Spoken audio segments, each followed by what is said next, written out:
Hey, welcome back to another episode of What Matters Most. This is the first episode of 2026, and so I really do appreciate you guys checking it out, hanging in there with me as we got through the holidays. And again, I'm hoping to use this platform as an encouragement to you with all the other noise that you got going on, to take 10 minutes out of your day or 10 minutes out of these, the times you set aside for this episode to encourage you to focus on what matters most. And I think some of the ways that I'm trying to do that this year is going to look a little different than what I've already done. And that is, it'll be some one-on-one or just me talking, but I'm going to work on some interviews with different pastors and as well as people from our church or in our sports ministry, and just kind of really try to piece together a picture of just men and women from all different seasons and phases of life that are learning how to focus on what matters most and navigate the roles that they have for the glory of God. So I hope this podcast continues to be an encouragement to you.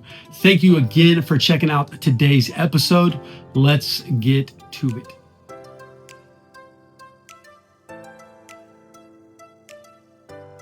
All right, I wanted to take a second and talk about what is our memory verse for our sports ministry this week, and that is Colossians 3:23. So each week in our football, we try to give out a verse, and our coaches do a fantastic job of kind of getting that in the hands of our players, and we just encourage them to focus on things that matter most, beyond the football field, and especially what's going on here and the football field at Westside Baptist Church, and so really try to instill in them truths that go beyond this season. And this verse is something that I think is really timely as we enter into a new year. As many of us are trying to figure out, what do we want to be better at? How can we become better? I think it's not just about answering the question of what can we improve at and how can we get better at something, but maybe the bigger thing for us is to figure out the why. Why do we need to be better? Or why do we need to give our best? And so hopefully by the end of today's episode, you'll be reminded, maybe be encouraged to not just give your best and not to just be better, but to understand why. So Paul writes in Colossians 3:23, he says, whatever you do, work heartily as for the Lord and not for men. Now, in the bigger context of what Paul's writing here in Colossians, he's writing to the structure of a home. There's the different roles that exist within the home and of the Christ followers of the Church of Colossae. And so he's addressing some of them and telling them how some of these should play out. And in this particular part, he's talking to those who play the role of bondservant. And he's telling them, listen, whatever role, whatever responsibility, whatever task you have attached to you, do it with your very best. Do it with all of your heart. This is easy for us to say. And this is oftentimes, if you've got kids in your life, this is something that you might say to your kids, but let's just be honest, as adults, it's not always something that we carry out. Doing all the roles that we have, spouse, parent, employee, employer, friend, sibling, whatever, all of these roles are not always easy to just give our very best to. Sometimes we're just tired. Sometimes we're exhausted. Sometimes we feel like it's pointless. And so we find ourselves just coasting or maybe going halfway because we just have convinced ourselves that it doesn't really matter. We've gotten this far without giving our best and we're doing okay. But I think it's a lie from the evil one. The ability to just coast or to not give your best in all the things that you're doing in the roles that God's given you. I know when it comes to coaching, we've got plenty of better coaches in our leagues than the guy who stands here before you. But in my experience coaching, there's always going to be this player or a temptation for our players to go through a play that we've run in practice a few times, that we've run in games a few times, and that they didn't get the ball on. There's this temptation for them to run through that play the next time and go halfway because it doesn't matter. If they just take their 5 steps and turn around, it doesn't matter how fast they do it because they're not getting the ball anyways. And as a coach, I try to really work and make sure they understand, like, that's not true. Just because you didn't see the result last time and just because you didn't get the best out of it, you felt like the time before, doesn't mean that the next time you might not. Run your route, give your best as though you are the intended target, as though you will be the recipient of the ball. Because the worst thing that can happen for you is that you go halfway and then all of a sudden the opportunity comes, the ball comes your way and you're not in position to receive it. You're fumbling, you're awkward, in your motions, you're all of a sudden trying to play catch up and you drop the ball. And as a result, those who are around you are negatively affected. and you find yourself all of a sudden feeling like you just kind of fell flat on your face.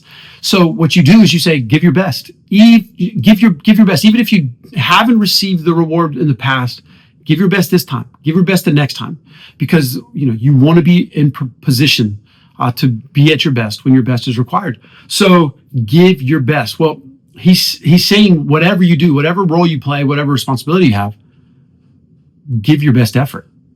So maybe just for a second, pause and just consider what roles are you giving your best, and what roles have you just been coasting, and just allow that to kind of maybe sit in for you. It's your work is getting your best. And so as a result, you come home and you're tired and exhausted, and your spouse gets the crumbs. Your kids get the the afterthoughts, because your work is the thing that's driving you and he needs your best. Or maybe it's the opposite. Maybe it's the things that take place in your home are getting your best, and then you show up to work and you don't care. As long as you just don't make any noise, you just are just there to get through the day. I think it's an improper view. And I think Paul has wanted us to know that regardless of the titles and the roles and the accolades that come with it, in every role, give your best. But here's why. What Paul says there is, he says, work heartily, give your best, but not for the approval of man, not for the affirmation of man, but as a response to the Lord and who he is and what he has done. So sometimes for us, it's the catalyst for us to give our best is because we want to be affirmed. We want to be approved by someone or a group of people. We find our identity being attached to our reputation. And so we give our best so our reputation might be affirmed and built up once more. But those things are all temporary. They're all have a shelf life to them. I mean, I'm old enough now. I mean, 2026, listen, all right, it's the year that I turned 40. That might be news to some of you guys. Some of y'all might be listening going, dang, I already thought he was 40. That's because of all these little silver things that are attached to my head now. But no, 2026, this is the year. All right, so start planning surprise parties and all that stuff. I'll act surprised. But with that age comes the ability to look back on previous points in my life and to go, how goofy, how silly do I look, or to think that I needed that person's approval. I needed these people to affirm me. And so I would do whatever was needed and whatever it required to be approved by them, be affirmed by them, to gain a reputation, that I thought was worth it in their eyes. And then once you get it, not much changes. 10 years, 20 years, 15 years down, whatever the time is down the road, you look back and you go, those people might not even be in my life anymore. That person that I used to let drive me and control me, they're not even influence anymore. They're not a presence in my life. And so the point is sometimes with some distance between these moments, you look back and you go, the approval of others and the affirmation of others is fleeting. It doesn't change anything. Paul's teaching us that. He wants us to know that. We don't want to do that. Instead, we want to give our best as a response to who God is and to what he has done for us. And when we do this, it changes the way that we go about giving our best, because when we give our best to have the approval of others, our best is given in an effort to earn something. And the thing we earn doesn't last.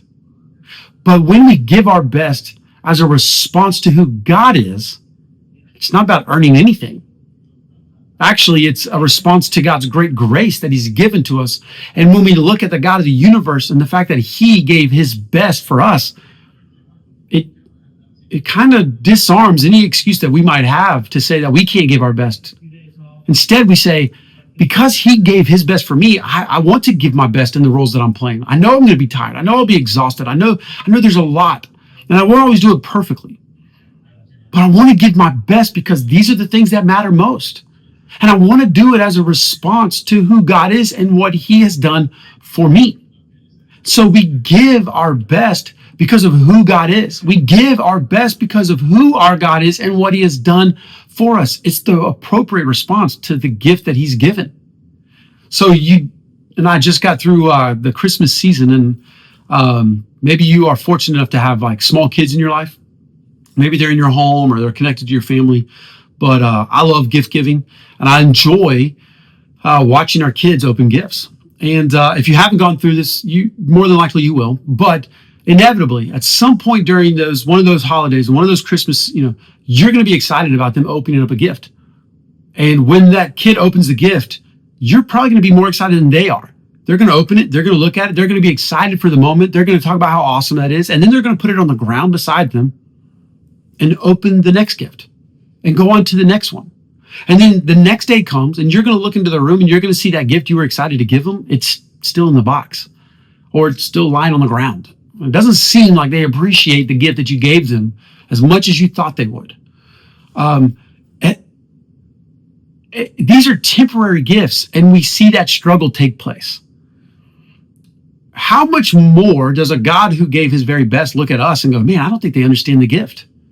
I don't think they understand fully what I've done, what I gave for them, because they continue to go halfway. They continue to respond by receiving the gift of God's grace and salvation through his son. We receive it and then we set it aside and we chase after other things. We begin to pick up other things and believing that it's great to be called a son of God.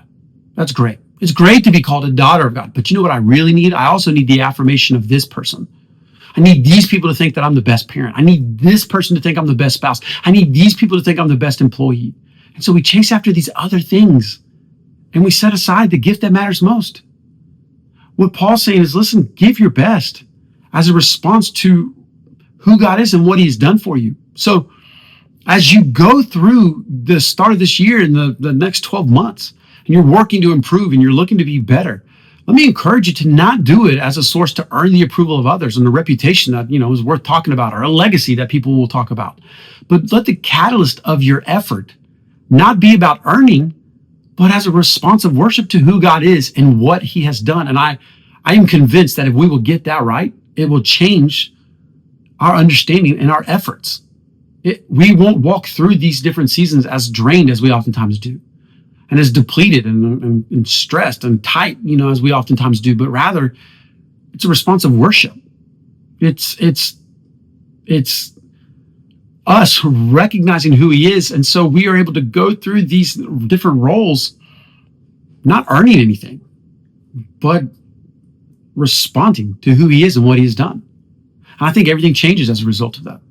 So as you go through this next year, allow your best to be on display, not so that way you are glorified, but so that way your God is glorified. Not so that way you are praised, but so that way your God who gave his best is praised. So I hope that as we go through this year, that we will give our best because our God gave his best. And the only thing that we can do is respond in worship. Thank you guys again so much for checking it out, today's episode. And I hope that, this was just a reminder to you, maybe an encouragement to you as you get started here with your year and you're navigating all the different roles you're playing. As always, if I can ever be a help to you, an encouragement to you, or if you ever have any questions, don't hesitate to reach out. I know that's one of my resolutions is to be more present with people, to be more tuned in with people. And so if I can ever be of any assistance to you and I can serve you in any way, please don't hesitate to reach out. My email is Ryan, R-Y-A-N, @WBCJAX.com, or you can comment, on the social media stuff or the episode page or whatever. But I would love to connect with you. Love you guys. I do. And I'm thankful for each and every one of you. And I hope you guys have a great rest of the week. Grace and peace.